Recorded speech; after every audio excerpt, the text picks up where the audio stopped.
Y hoy quiero, en esta tarde ya, quiero hablarles acerca de una combinación de la adoración y cómo nosotros debemos de ser amantes de la presencia de Dios. Cuán importante es que haya en nosotros una conciencia plena de la presencia de Dios y que también eso produzca una transformación al nosotros crecer en lo que es la conciencia de la presencia de Dios. Porque en realidad de eso se trata, que es Dios por nosotros, es Dios con nosotros y es Dios en nosotros. Y para utilizar una ilustración muy futbolera, ya que andamos de mundial, piense en términos de esta manera, que Dios es por nosotros, con nosotros y en nosotros. Piense como si Dios está en las gradas, apoyándole y trayendo ese efecto de estar presente con cada uno de nosotros. Hace la gran diferencia, ¿no? Ahorita los oponentes de México se están quejando por todos los efectos que tiene la altura de la Ciudad de México, toda la cuestión cultural, etcétera. La presencia de la gente que apoya a un equipo sí hace la diferencia, lo vemos. Hace mucha diferencia, viene a imponer condiciones psicológicas sobre el oponente. Entonces, cuando Dios es por nosotros, nosotros tenemos que entender eso. Pero no solamente es por nosotros en el sentido que está en las gradas, también está con nosotros, es decir, es parte de nuestro equipo. Cuando nosotros salimos a pelear la batalla, el Señor está con nosotros. ¿Cuántos dicen amén? Y eso hace también una enorme diferencia. Pero no solamente está con nosotros como parte del equipo, sino dice la Biblia, está en nosotros. Y eso no solamente hace la diferencia, es completamente una situación que cambia en nuestro ser todas las cosas. Así que hay que crecer en eso, porque antes que nada nosotros tenemos que ver todo esto no solamente como una verdad doctrinal, porque hay un grave error que muchas veces sucede en el pueblo de Dios, donde sí creemos cosas, las aceptamos, pero a veces nuestra experiencia dista o está distante de lo que es lo que estamos nosotros creyendo. Y nosotros tenemos que comprender que va a haber circunstancias y situaciones en nuestra vida que van a venir a realmente a probar que si nuestra fe y lo que nosotros estamos creyendo es algo que está muy arraigado en nuestra mente, en nuestra conciencia y que está afectando todo nuestro ser. Entonces es muy importante porque cuando nosotros solamente creemos cosas que no vivimos, esa es la ruta para convertirnos en personas religiosas. Pero cuando nosotros estamos cantando que Dios es todopoderoso, que Él es grande y que es majestuoso, en el momento que enfrentamos la prueba, ahí no se nos va a olvidar que Dios es poderoso, sino que ahí vamos a creer, vamos a aferrarnos a lo que Dios ha dicho y la esencia de lo que Él es, y eso va a ser la diferencia. Entonces muchas veces, solamente cuando estamos en situaciones y en contextos no tan retadores, es que sentimos la fuerza de nuestra fe, pero no, es cuando Dios permite, porque a veces Dios permite que vengan situaciones adversas sobre nuestras vidas para que nuestro ser interior sea fortalecido y no seamos gobernados por las circunstancias que nos rodean, sino seamos gobernados por la voluntad del Dios Todopoderoso. Entonces, cuando hablamos de la presencia de Dios, es muy importante porque sí, nosotros podemos tener conciencia de que la presencia de Dios está entre nosotros. Inclusive la Biblia nos dice en Colosenses que todas las cosas son sustentadas por Él. Todo subsiste en función de que Él es Dios. Inclusive nuestra atmósfera, la biosfera, todo lo que nosotros vemos a nuestro alrededor, cuando uno se pone a estudiar, por ejemplo, la hostilidad de lo que es el espacio. Entonces, ¿cuántos han visto la luna y han apreciado los cráteres de la luna? Porque la luna ¿por qué tiene tantos cráteres? Porque meteoritos o piedras que están flotando por el espacio la golpean porque no tienen el escudo protector que tiene la Tierra. La Tierra, porque fue creación de Dios y lo creó para que nosotros podamos habitar en este lugar. Tiene como una especie de escudo alrededor que la protege. Entonces, y nosotros estamos en la tierra, estamos avanzando a lo largo de ese espacio que puede ser terriblemente hostil, pero nuestro Dios sustenta todas las cosas con el poder de su palabra. Entonces la presencia de Dios es real, aún en medio nuestro, pero nosotros tenemos que comprender que la presencia de Dios, nosotros tenemos que crecer en la conciencia de la dimensión de esa presencia de Dios. ¿Por qué?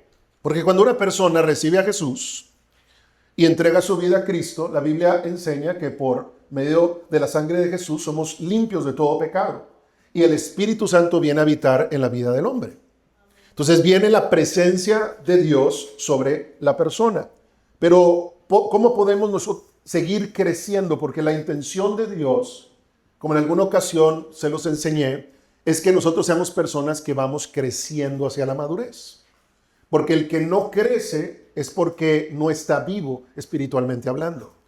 ¿Y cómo es que podemos crecer espiritualmente? Es por medio de entrar en nuevas dimensiones, en tener irrumpimientos espirituales que nosotros necesitamos. Y muchas veces eso va a suceder cuando nos apropiamos de la promesa que está escrita en su palabra y lo hacemos real en nuestras vidas. Entonces, por ejemplo, la Biblia dice que donde dos o más están reunidos en su nombre, el Señor va a estar allí. Entonces, eso no quiere decir que Dios no estaba contigo cuando tú estabas en tu casa o camino hacia la iglesia, pero cuando nos reunimos, ¿qué es lo que sucede? Entramos en una nueva dimensión de la presencia manifiesta de Dios. ¿Y cuán importante? Porque esa nueva dimensión viene a traer nuevos efectos transformadores sobre nuestras vidas. Y luego la Escritura también dice que Él habita en medio de la alabanza de su pueblo. No quiere decir que Dios no estaba contigo cuando tú estabas en tu casa, o cuando tú venías en camino en tu carro, o cuando tú llegaste y estaban 2 o 3 reunidos en su nombre. Pero cuando empezamos a alabarle, ¿qué es lo que sucede? La presencia manifiesta de Dios comienza a ser visible, palpable y a traer efectos transformadores sobre nuestras vidas. ¿Por qué le digo todo esto? Porque todo esto que le estoy diciendo viene en la Escritura y nos permite a nosotros no solamente decir, sí, la presencia de Dios es real, sino también Dios ha dejado maneras, medios de gracia, para que esa presencia de Dios pueda cobrar una nueva dimensión en nuestras vidas y que podamos experimentar lo que nosotros creemos. No estoy hablando de una experiencia emocional, estoy hablando de una conciencia espiritual que nos transforma al nosotros ver a cara descubierta la gloria de Dios y ser transformados, dice la Biblia, de gloria en gloria a la misma imagen y semejanza del Señor. Entonces, es importante todo esto, que la enseñanza, que la palabra de Dios no se quede en nuestra mente, sino que despierte hambre en nuestro corazón, que no nos conformemos con saber acerca de Dios, sino que eso produzca nosotros buscarlo, adorarlo, obedecerlo y vivir cada día más conscientes de la presencia de Dios. Ahorita el pastor Pedro hablaba del ejemplo de una iglesia que está orando. ¿Por qué? Porque cuando nosotros somos conscientes de lo que hace el poder reunirnos de manera corporativa, el poder ponernos delante del trono y clamar delante del Señor y los efectos que eso puede tener, cuando somos conscientes y no solamente lo reconocemos como sí, amén, pastor, gloria a Dios, lo creemos, gloria a Dios por lo que está haciendo Dios en Colombia, no, sino que eso nos produce en nosotros ¿qué? Vamos a hacerlo. Porque el mismo Dios de los colombianos es el Dios de los sanantonianos. ¿Cuántos dicen amén? Y cuando nosotros no solamente nos quedamos con el dato, sino que de la conciencia lo baja nuestro corazón. y los afectos de nuestro corazón y las inclinaciones de nuestro corazón empiezan a ser transformadas, entonces empiezan a ser transformado nuestro comportamiento. Y comenzamos a tomar decisiones que nos acercan más a experimentar, a vivir, porque eso es lo que significa vivir, experimentar, hacer real todo lo que es tocante al verbo de vida. Por eso cuando Juan escribe a la iglesia en 1 Juan capítulo 1, él dice lo que hemos visto, lo que hemos escuchado, lo que hemos palpado, lo que hemos experimentado tocante al verbo de vida, esto os anunciamos para que vuestra comunión sea con nosotros como nuestra comunión es con Dios. Entonces es una experiencia que va creciendo en una dimensión que produce un cambio transformador en nuestras vidas. Entonces, cuando hablamos de la presencia de Dios y hablamos de la adoración, siempre va a ser un tema de qué es lo que atesora tu corazón. Siempre va a ser qué valor yo le he dado a Dios, y en función de ese valor que yo le he dado a Dios, va a producir, lo repito, cambios en su corazón, los afectos y las inclinaciones del mismo, y eso le va a llevar a un comportamiento diferente. Cuando nosotros tenemos conciencia del valor de Dios y la grandeza que nosotros hemos recibido de parte de Él, el mundo no nos puede ofrecer absolutamente nada. Los deleites temporales del pecado no nos puede ofrecer absolutamente nada. ¿Por qué? Porque hemos visto la gloria y la dimensión del amor, del poder, del reino de Dios, al cual cada uno de nosotros hemos sido invitados. ¿Y qué es lo que produce eso? Asombro, alabanza, adoración.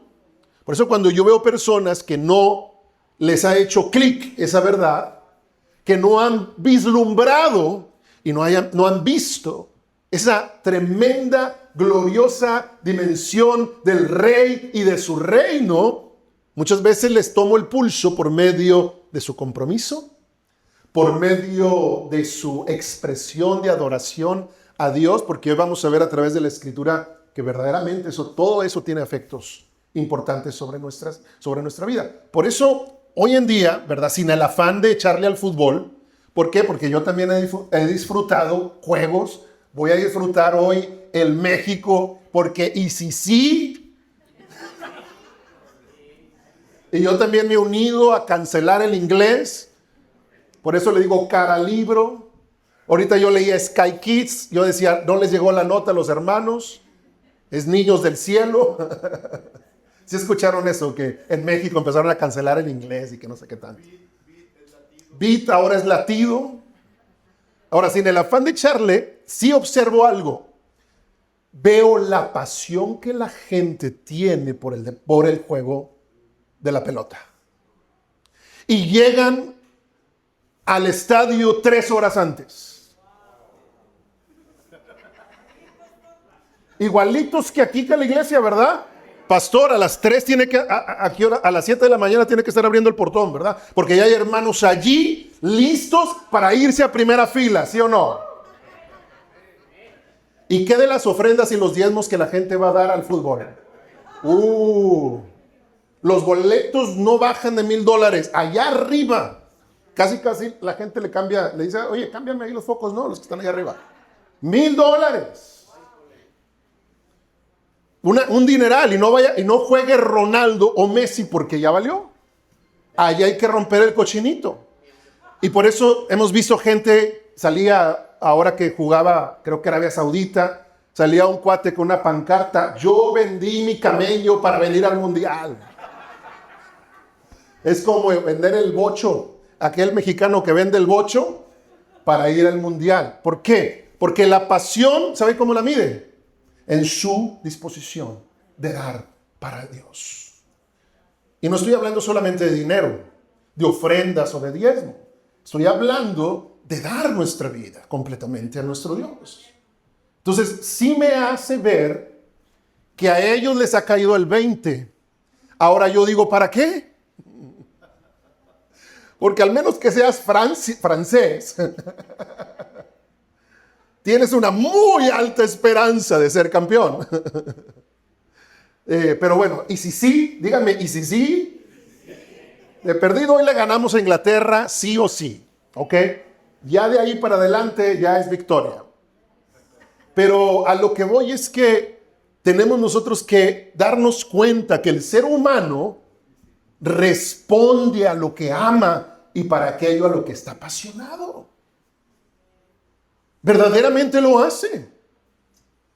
Entonces, cuando nosotros medimos el pulso, uno que viaja alrededor del mundo y a veces le mide el pulso a las iglesias y conversa con muchos pastores, y a veces tomamos el pulso o el estado actual de la iglesia, decimos la gloria que en algún momento apasionó al pueblo de Dios pareciera que está escasa.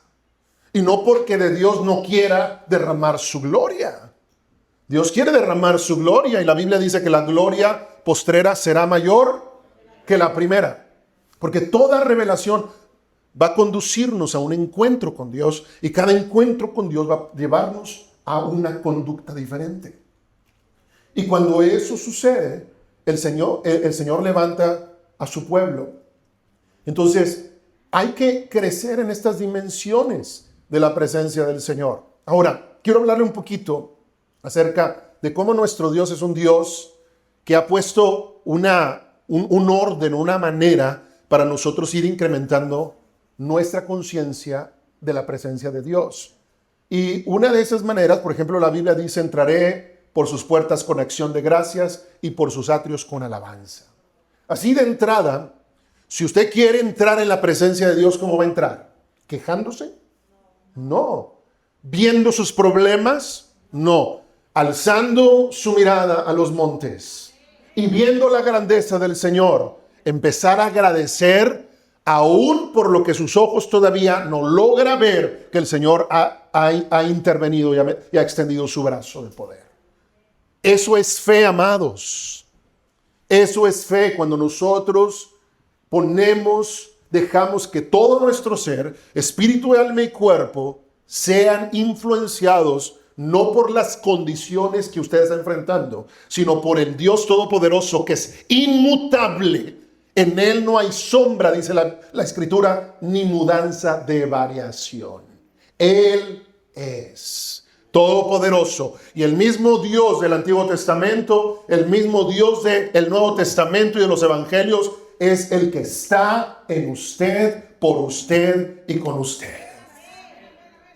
Entonces tenemos que comprender cada una de estas cosas para poder crecer en esta conciencia. Ve conmigo, por favor, 2 Samuel capítulo 6.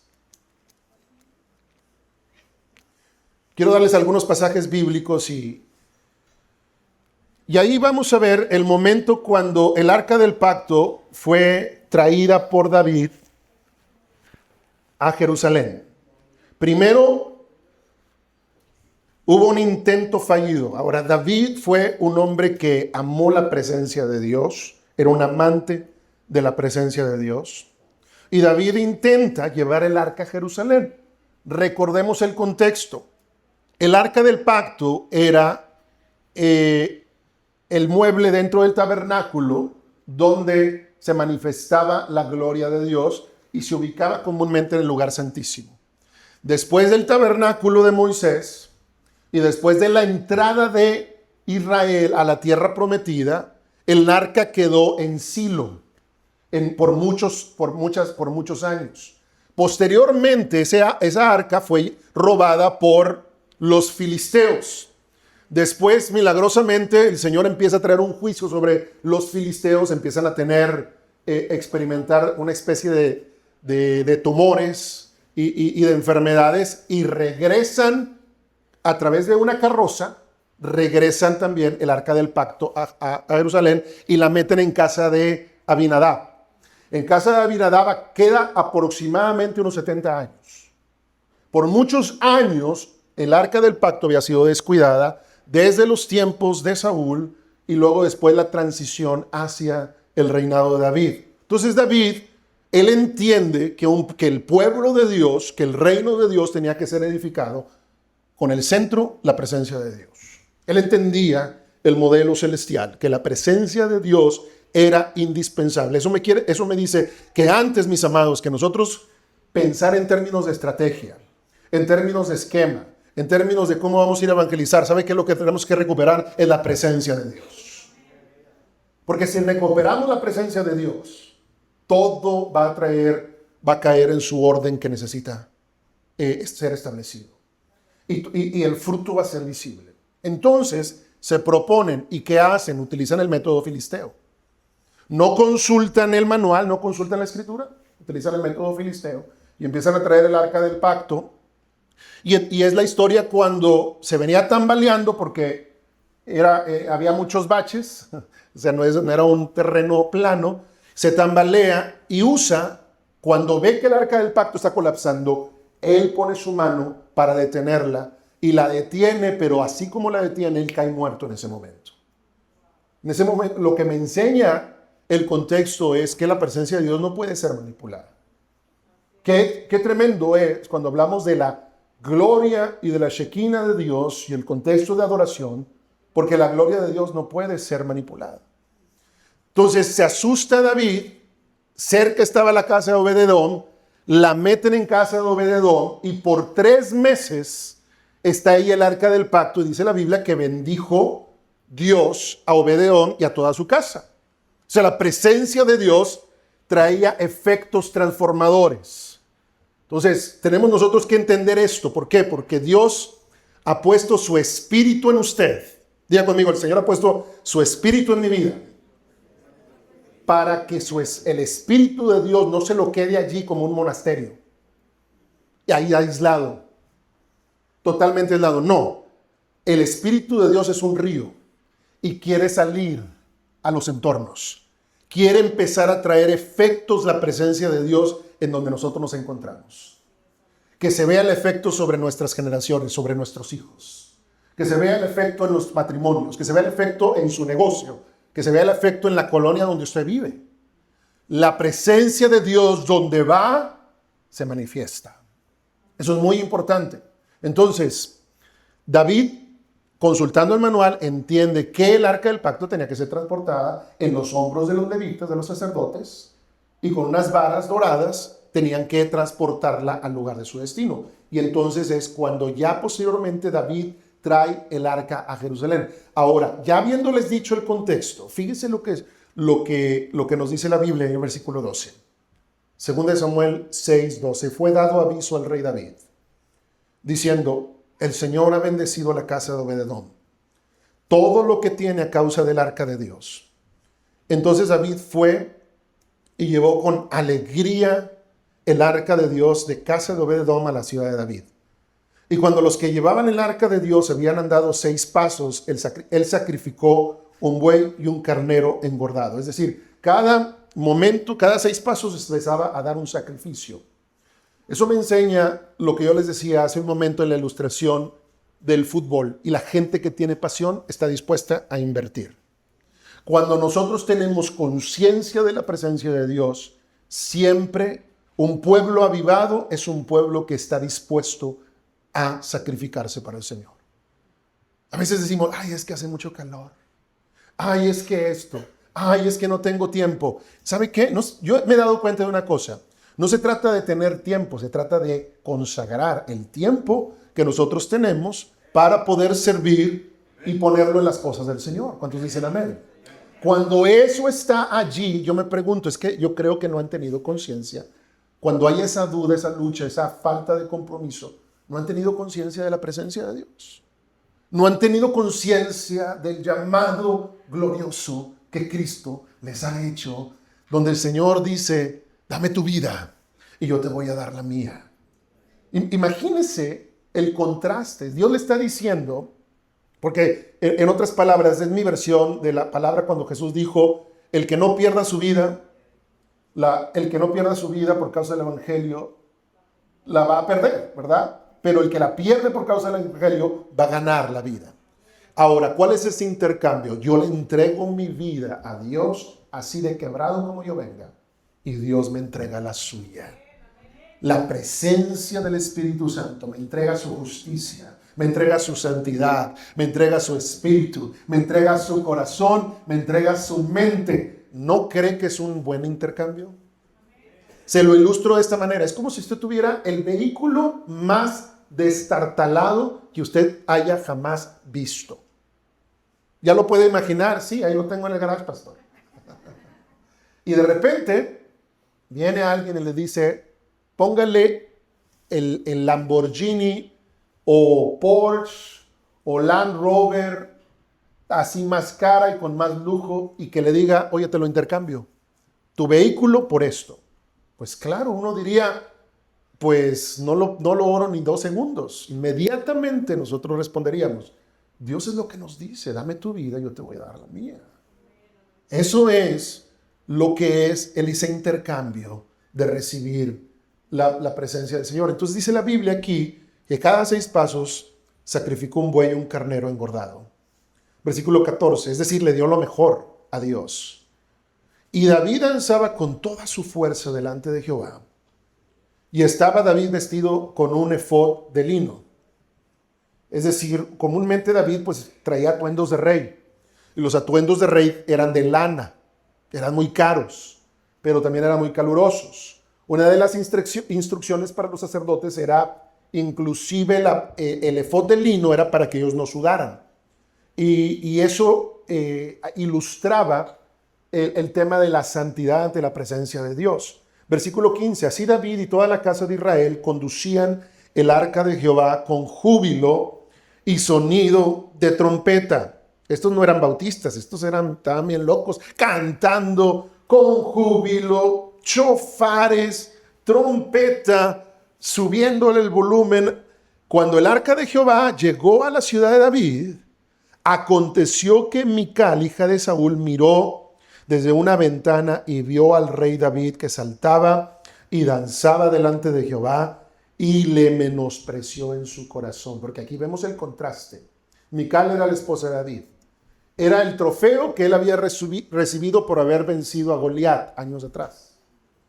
Pero cuando ella ve a David, el rey, ella se puso muy digna y dijo, ¿cómo este hombre, el rey, se está humillando de esta manera? Y empezó a ver su alabanza extravagante y extraordinaria con un menosprecio. ¿Qué es lo que le pasó a Mical? Mical, a partir de eso, dice la Biblia que ella no pudo tener hijos jamás. Le invadió la infertilidad. No. Entonces, vemos allí que ella menospreció en su corazón, pero ¿qué es lo que estaba haciendo David?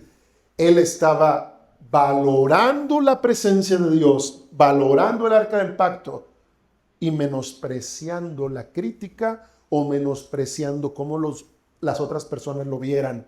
Porque aquí hay una cosa, mis amados. Al que mucho se le perdona, mucho ama. Entonces, cuando de pronto puede uno ver una persona ahí toda quebrantada y no hay Kleenex suficiente para limpiar y está quebrada y está diciendo Señor y está derramando su corazón delante del Señor, nosotros a lo mejor podemos ver a esa persona y decir que exagerado o que exagerada. Pero en realidad muchas veces es porque está recibiendo un perdón tan grande, tan profundo, tan poderoso de Dios, que simplemente está recibiendo esa gracia. Y en esa gracia está siendo perdonada, está siendo liberada. Y al que mucho se le perdona, mucho va a amar. Por eso vemos esa mujer que estaba allí enjugando con sus cabellos y lavando los pies de Jesús con sus lágrimas. Y la gente religiosa decía, bueno, si fuera profeta supiera que esta mujer es una mujer pecadora. Y Jesús precisamente les hizo esa referencia. Entonces aquí la situación es que a todos se nos ha perdonado mucho.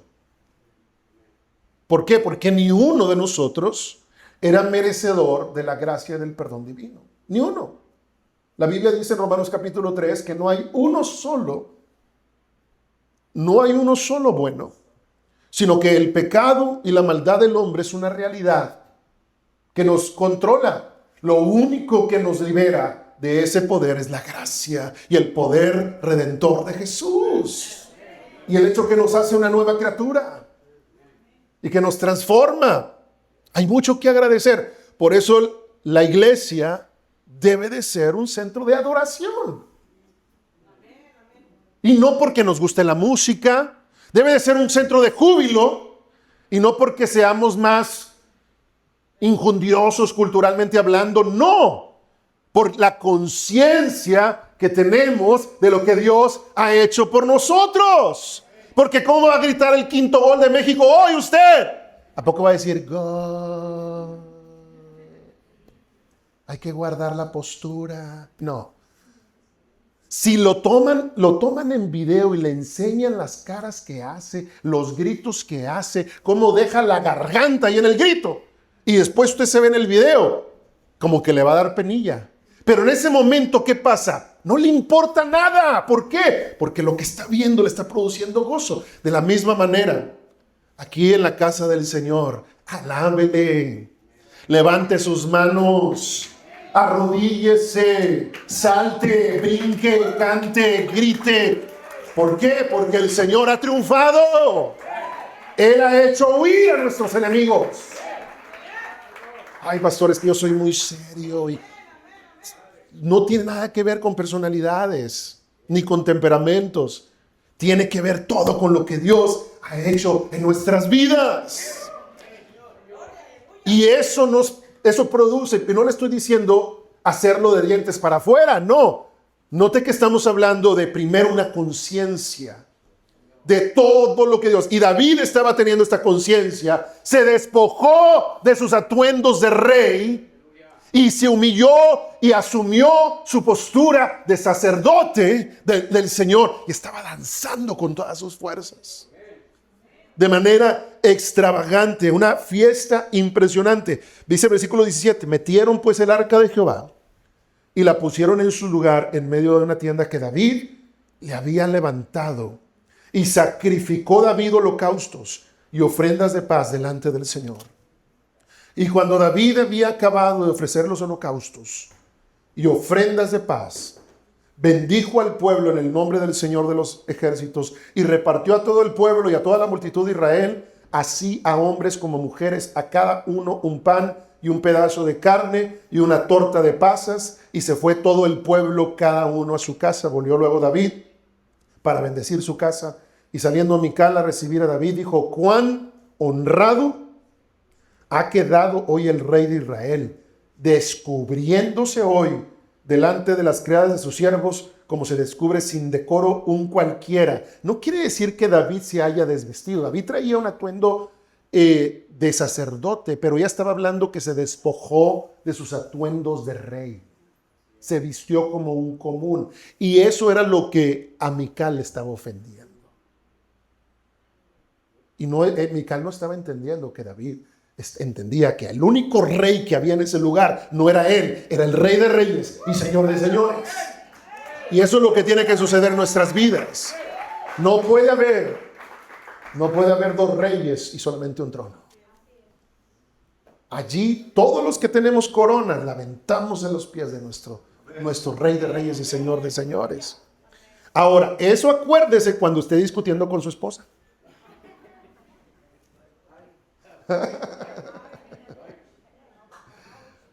Solamente tiene que haber un rey, y no estamos hablando del hombre o de la mujer, estamos hablando de que Cristo, cuando gobierna el corazón, pues entonces nos toca reconciliarnos y doblar las manitas y pedir perdón y hablar con amor, ¿sí o no?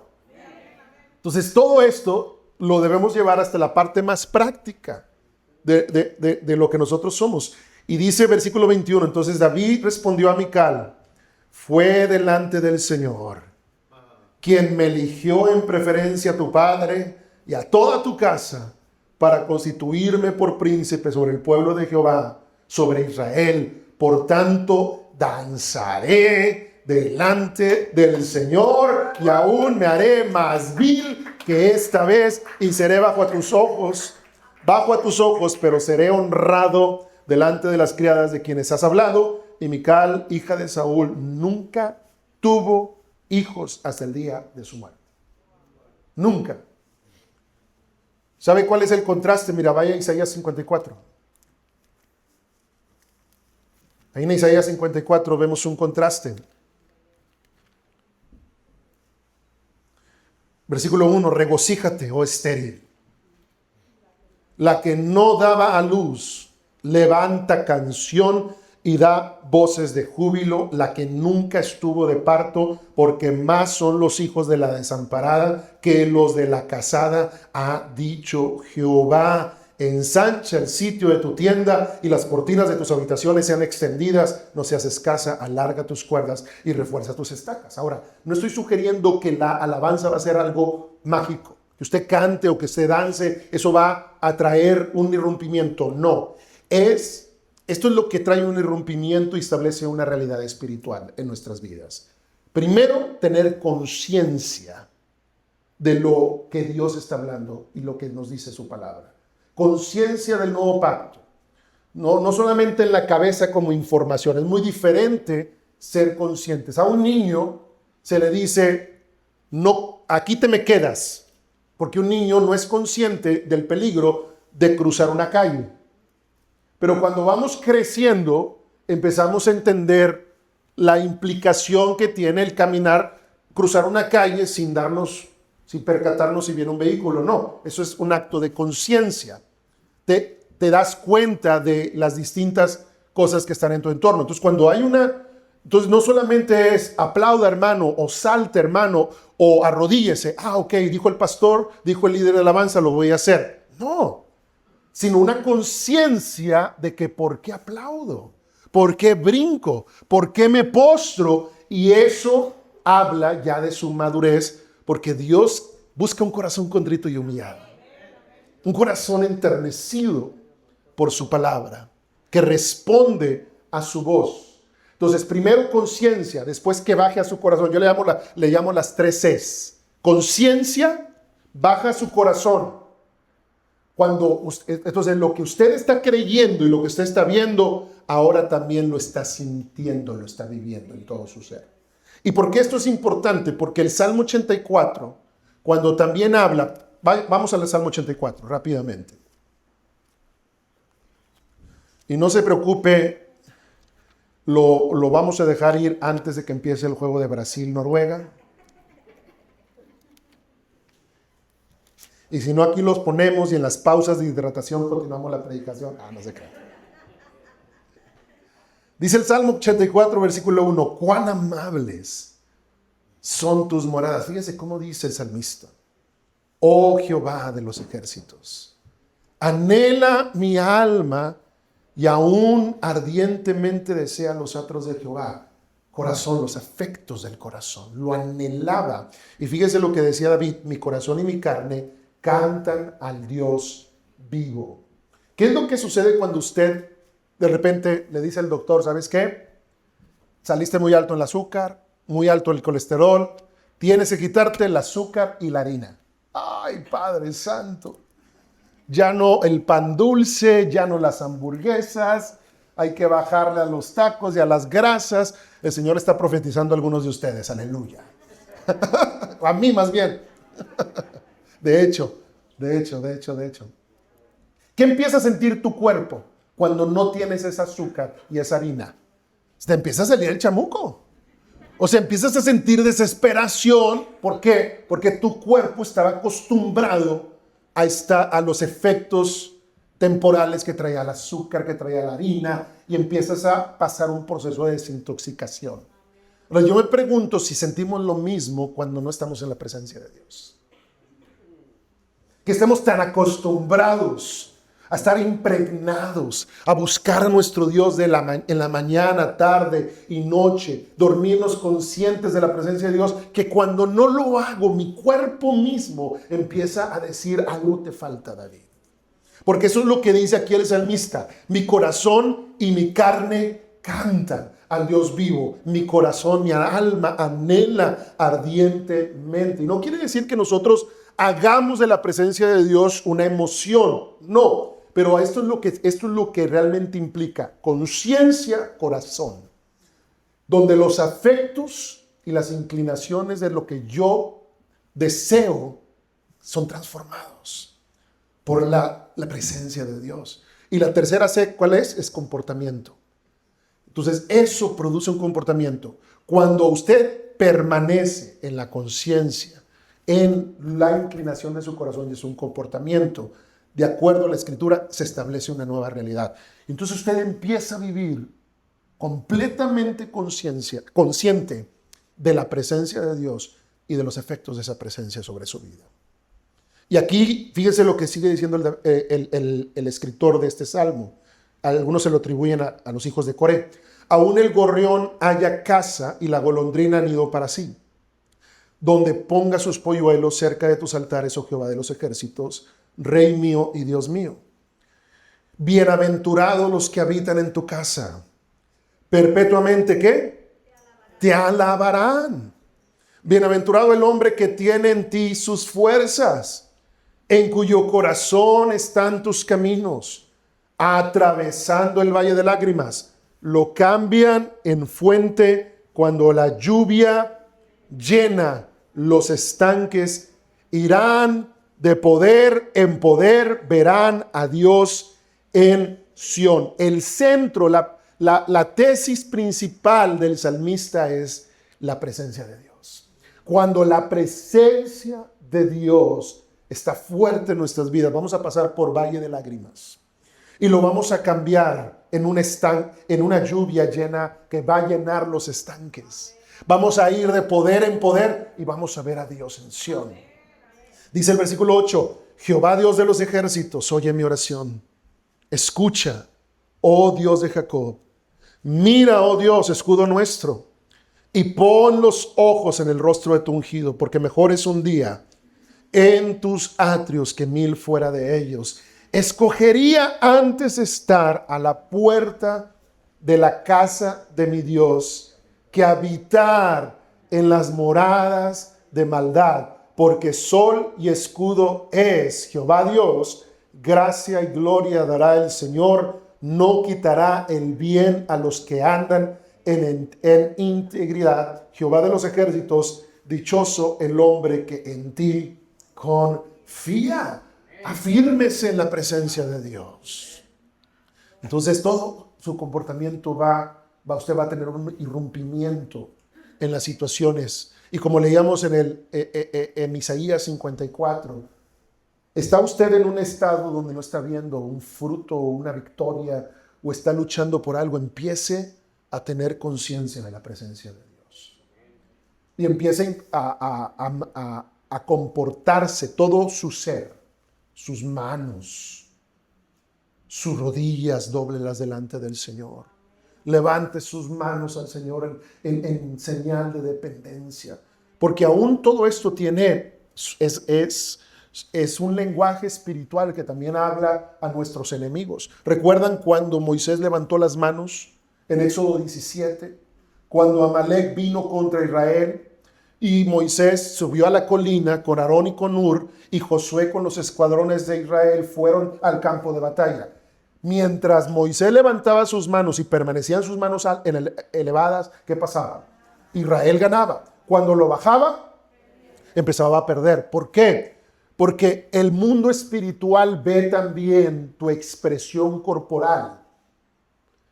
Porque eso habla de una actitud ante lo que estás viviendo. Por eso es muy importante usted determinarse, usted comenzar a mentalizarse y a enfocarse y a glorificar el nombre del Señor, porque para siempre es su misericordia. Y usted también tenga conciencia, yo levanto mis manos al Señor, el Señor va a venir a mi socorro y con Él va a traer sus ángeles y mis enemigos van a ser disipados en el nombre de Jesús.